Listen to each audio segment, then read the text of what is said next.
Hey everyone, Nigel and Luke here, and welcome to Crime Zone. There are few crimes that present the same combination of shock and moral dilemma as violent murders committed by minors. Though the impact of these crimes is often no less tragic for victims and their families, there are always added questions to contend with.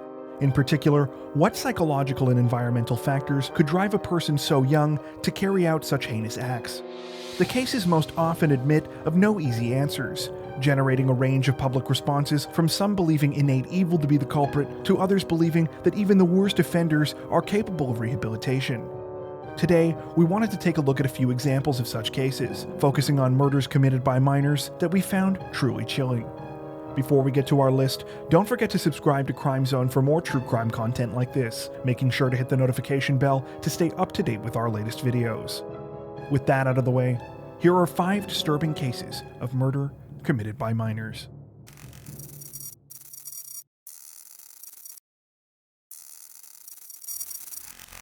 On the evening of February 18, 1988, officers from the Olmsted County Sheriff's Department made a grim discovery at the Braum household in Rochester, Minnesota.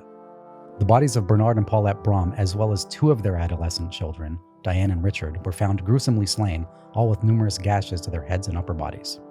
The family members appeared to have been murdered in the early hours of the previous morning and were found dressed in their nightclothes. Investigators quickly recovered the murder weapon, a blood-stained axe that had been left in the basement of the house. Absent from the home was the Braum's 16-year-old son, David. Though police initially feared he might be the victim of an abduction, it didn't take long for the disturbing truth to come out. When officers spoke to several of David's friends, they were told that he had murdered his family. One friend in particular claimed that on the morning after the savage quadruple killing, David convinced her to skip school with him, after which he recounted the entire story to her. David had gotten into an argument with his father about the music he was listening to around 11:30 on the night of February 17th. He had waited until 3 a.m. when the entire family was asleep before grabbing an axe and walking into his parents' bedroom. David killed his father first, supposedly remarking to his friend when telling the story that he had needed to strike him several times because he kept getting up. He then proceeded to kill the rest of his family, going from his mother to his brother and sister. It didn't take long for police to catch up with David, tracking him down at a payphone near the local post office just a day after discovering the bodies of his family.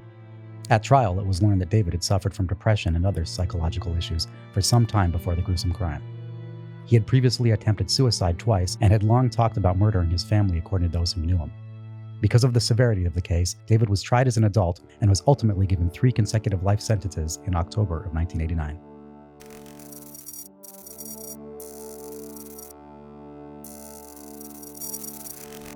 On the night of July 5, 2012, 16-year-old Skylar Neese returned home from her shift at a local Wendy's in Star City, West Virginia.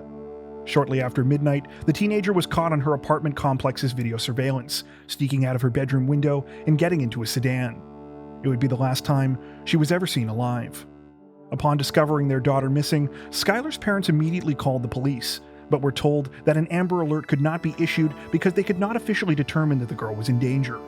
However, the Neeses were positive that their daughter had not run away, pointing out that she had left her cell phone behind and her bedroom window open, clear signs that she intended to return. In the course of their investigation, police learned that the sedan Skylar was seen getting into on the night of her disappearance belonged to her best friend, Sheila Eddy. Also in the car that night was her other best friend, Rachel Schoaf. The girls maintained that they had dropped Skylar off just over an hour after they were seen leaving the apartment complex, saying that they had no idea what had happened to her after that. But as the months continued to drag on, cracks began to appear in their story. Texts between the girls revealed that Schoaf and Eddy had recently had a falling out with Skylar, and that they needed to call her several times on the night she disappeared in order to convince her to go out. Eventually, Schoaf cracked under the pressure and admitted the horrifying truth.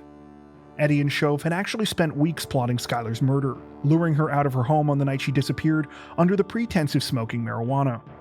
The 3 girls then drove approximately 30 miles, across the border into Pennsylvania, to a wooded area off the highway where they would occasionally smoke. Unbeknownst to Skylar, Eddy and Schoaf had brought everything they needed with them to kill her, including kitchen knives, cleaning supplies, a change of clothes, and a shovel. When they arrived at their destination, one of the girls mentioned that they had forgotten a lighter in the car. After Skylar volunteered to go get it, Schoaf and Eddy waited for her to turn her back, counting to 3 before beginning their attack. Though Skylar attempted to defend herself, she was ultimately overpowered. Schoaf told investigators that the 2 had continued the assault until her, quote, neck stopped making gurgling sounds. When she led police to the body, a post-mortem analysis revealed that Skylar Neese had been stabbed more than 50 times. Perhaps most chilling of all was the reason that the girls gave for their brutal murder. They told police that they simply didn't like Skylar and that they didn't want to be friends with her anymore. Both teenagers eventually pleaded guilty to first-degree murder charges, with Rachel Shoaf receiving 30 years and Sheila Eddy receiving life. The two will be eligible for parole in 10 years and 15 years respectively.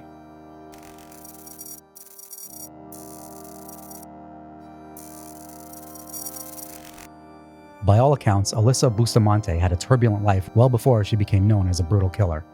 Born to two parents struggling with drug addiction and constant legal troubles, she was eventually sent to live with her grandparents in 2007 in the hopes that it would give her a shot at a better life. Unfortunately, Bustamante was unable to adjust to her new surroundings. While struggling with severe depression that led to more than one failed suicide attempt, by the age of 15, she was well known by those around her for her unhealthy fascination with death. Sadly, it wouldn't be long before this obsession manifested itself in the most tragic way imaginable. In October of 2009, Bustamante dug 2 holes in the woods near her house in St. Martins, Missouri. A couple of weeks later, on the evening of October 21st, she lured her 9-year-old neighbor, Elizabeth Olton, into that same patch of woods with the promise of a gift. Once there, Bustamante slit the young girl's throat before strangling her and stabbing her in the chest. She buried Olton in one of the holes she had previously dug, covering the body with mud and leaves. But perhaps the most chilling part of the crime was what Bustamante wrote in her diary when she returned home. In an entry that was later found by police and used as evidence, she described the killing as amazing and pretty enjoyable. Moments after writing this, she reportedly went to a church dance while police and other community members frantically searched for the missing Elizabeth Olton. Bustamante would later claim that she planned and carried out the brutal murder because, quote, "I wanted to know what it felt like to kill someone." After a lengthy legal process, Bustamante was finally convicted of second-degree murder and armed criminal action in early 2012. She was sentenced to life imprisonment with the possibility of conditional release, as well as a consecutive sentence of 30 years.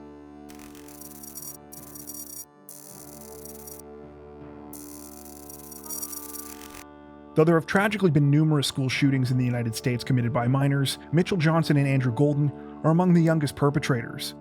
The boys were just 13 and 11 years old when they planned and executed the 1998 mass shooting at Westside Middle School in Craighead County, Arkansas, that left several dead. Johnson and Golden were both students at the school, primarily known for their bullying and other troubling behavior. Johnson in particular seemed to worry his classmates, often talking about his desire to join a gang, as well as his obsession with weapons. 3 months before the boys would attack their teachers and fellow classmates, a student reported to a counselor that Golden had announced his intention to shoot some people at the school. Though Golden was questioned by the counselor, he claimed that he had had a nightmare about the scenario that had scared him off of the idea. However, this would turn out not to be the case. On March 23, 1998, both boys made frightening statements to several students, saying that something bad was going to happen at school the following day. Johnson reportedly told his friends that he had, quote, "a lot of killing to do." That evening, the two boys loaded their supplies into a Dodge Caravan belonging to Johnson's mother. Among these items were camping equipment, food, 9 firearms, and at least 2,000 rounds of ammunition. The following morning, the boys drove the van to the school, where they waited until just after 12:30 to begin their horrific attack. As Golden pulled the fire alarm, Johnson took the weapons to the wooded area outside of the school, where he stayed until his accomplice could join him. The two waited for teachers and students to file out of the building before opening fire. Though survivors would later report hearing noises immediately, the resulting confusion from the fire drill caused many to believe that the gunshots were some sort of prank to scare the children into taking the exercise more seriously. While it quickly became apparent that this was not the case, Johnson and Golden were able to kill 5 people and wound 10 others before students and faculty could be brought safely back into the building. The entire incident was over in minutes, and Johnson and Golden were apprehended quickly by police while attempting to escape in the van. The pair had planned to run away, using their camping supplies to hide out. After their arrest, the boys were convicted and sentenced to confinement until the age of 21, the maximum penalty available given their ages. Mitchell Johnson was released in August of 2005, and Andrew Golden in May of 2007.